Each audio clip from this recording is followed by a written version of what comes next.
दीपावली भारत के सबसे बड़े और महत्वपूर्ण त्योहारों में से एक है। ये कार्तिक मास के अमावस्या को मनाया जाता है। दीपावली शब्द संस्कृत के दो शब्दों से मिलकर बना है, दीप प्लस आवली। दीप का अर्थ होता है दीपक और आवली का अर्थ होता है श्रृंखला, यानी कि सीरीज। तो फिर दिवाली का मतलब हुआ दीपों की श्रृंखला या दीपों की पंक्ति। जिस तरह दीपावली शब्द का भी एक मतलब है, उसी तरह दिवाली मनाए जाने का कारण और उसकी कथा भी प्रचलित है। चलिए आज की सीरीज में हम यही जानते हैं दीपावली की गाथाएं और उनका पौराणिक महत्व क्या है। भारतीय पर्वों में दीपावली सबसे प्रमुख माना जाता है। ये पर्व युगों युगों से मनाया जा रहा है। ये दीपावली, इसका पौराणिक महत्व हमें दिवाली की अन्य कथाओं में मिलता है। और अब मैं आपको बताने जा रही हूँ दीपावली से रिलेटेड अलग अलग युगों की कथाएं।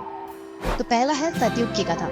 सबसे पहले दिवाली सतयुग में ही मनाई गई, जब देवता और दानवों ने मिलकर समुद्र मंथन किया।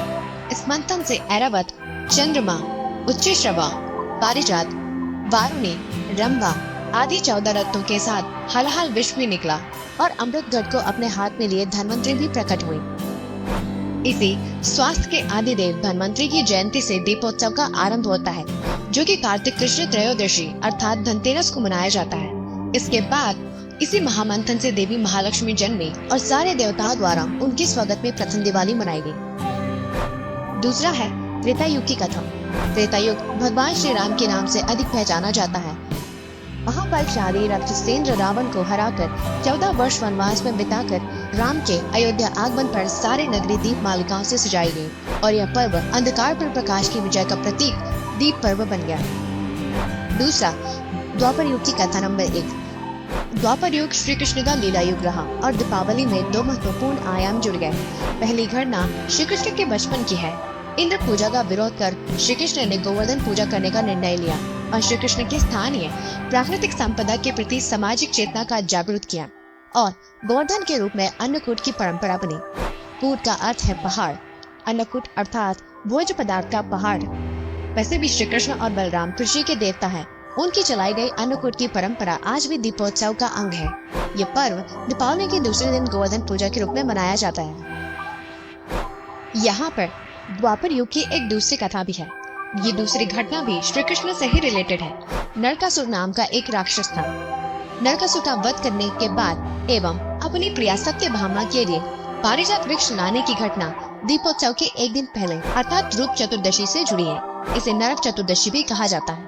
अमावस्या के तीसरे दिन भाई दूज को श्री कृष्ण ने अपनी बहन द्रौपदी के आमंत्रण पर भोजन करना स्वीकार किया था और जब बहन ने भाई से पूछा कि क्या बनाऊं, तो जानते हो श्री कृष्ण ने मुस्कुराकर कहा, बहन कल ही अन्नकूट में ढेरों पकवान खा खाकर मेरा पेट भारी हो चुका है, इसलिए आज तो मैं खाऊंगा केवल खिचड़ी।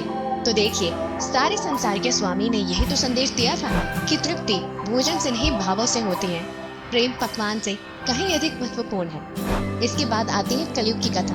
वर्तमान कलयुग दिवाली को स्वामी रामतीर्थ और स्वामी दयानंद के निर्वाण के साथ भी जोड़ता है। और अब जानते हैं दिवाली का पौराणिक महत्व। दीपोत्सव का वर्णन प्राचीन ग्रंथों में मिलता है।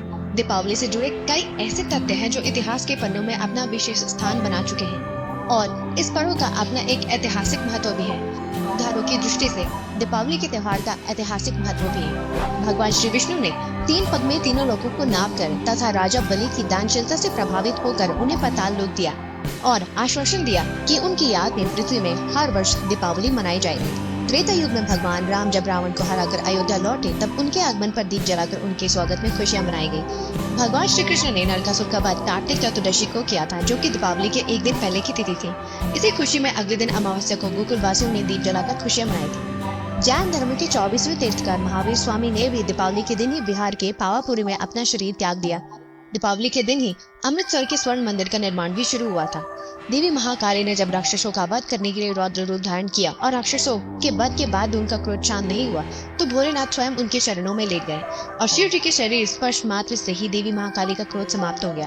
अतः इसी को याद करते हुए उनके शांत स्वरूप की लक्ष्मी की पूजा की शुरुआत हुई। इसलिए दिवाली की रात महाकाली के रौद्र रूप काली की पूजा का भी विधान है। तो ये थे दीपावली से रिलेटेड अलग अलग युगों में होने वाली घटनाओं का वर्णन। उम्मीद करते हैं कि आपको ये जानकारी पसंद आई होगी और आप ये वीडियो अपने रिलेटिव्स और फ्रेंड्स के साथ जरूर शेयर करेंगे। ऐसे ही दिवाली से रिलेटेड नए नए इन्फॉर्मेशन पाने के लिए जुड़े रहिए मेरे चैनल के साथ और जाने से पहले चैनल को सब्सक्राइब करने के साथ लाइक जरूर करें। Thank you.